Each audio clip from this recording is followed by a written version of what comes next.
Unit 731 was a secret biological and chemical warfare research program of the Imperial Japanese Army that operated primarily in Japanese-occupied Manchuria from the early 1930s until Japan's defeat in 1945,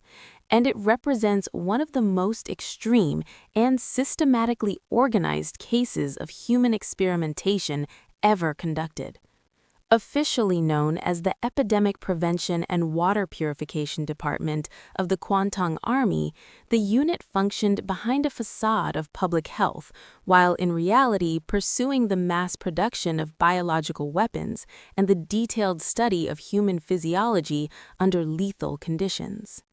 The program was led by General Shiro Ishii, a highly ambitious military doctor who believed that biological warfare would be decisive in future conflicts, and who was given extraordinary autonomy, funding, and protection by the Japanese military establishment.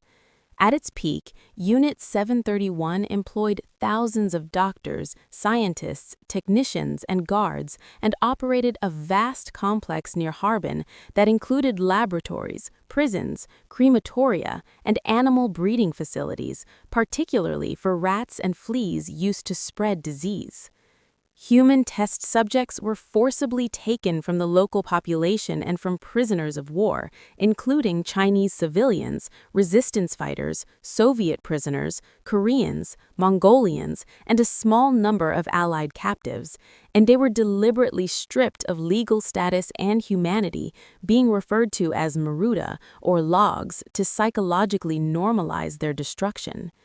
Prisoners were subjected to an extraordinary range of experiments designed to gather data impossible to obtain through ethical means, including deliberate infection with deadly pathogens such as plague, anthrax, cholera, typhoid, dysentery, and tuberculosis, often followed by vivisection without anesthesia so that doctors could observe the progression of disease in living organs uncontaminated by painkillers.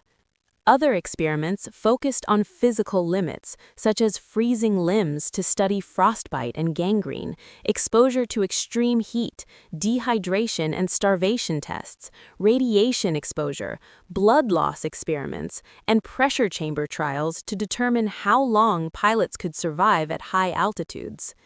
Unit 731 also tested chemical weapons and conventional arms directly on human beings, tying prisoners to stakes and detonating grenades, flamethrowers, or poison gas nearby to study wound patterns and lethality, treating the victims as disposable measuring instruments rather than people.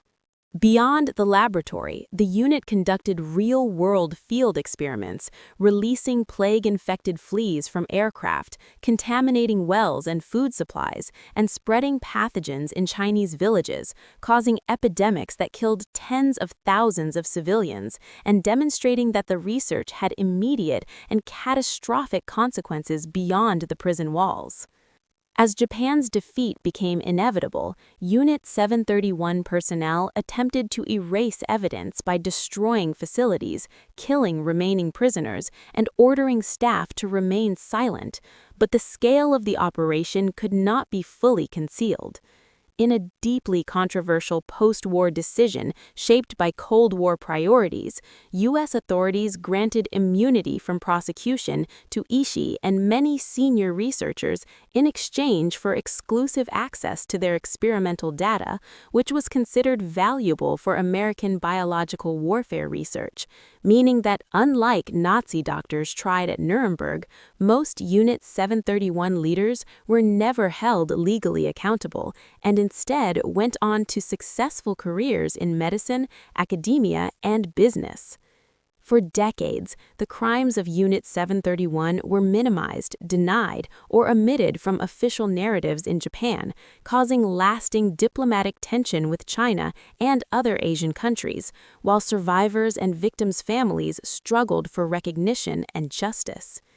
Today, Unit 731 is internationally recognized as a symbol of the catastrophic consequences of unchecked militarism, scientific ambition divorced from ethics, and the systematic dehumanization of perceived enemies, serving as a powerful reminder that scientific knowledge obtained through cruelty carries a moral cost that cannot be erased, and that strict ethical standards and historical accountability are essential to prevent such atrocities from ever being repeated.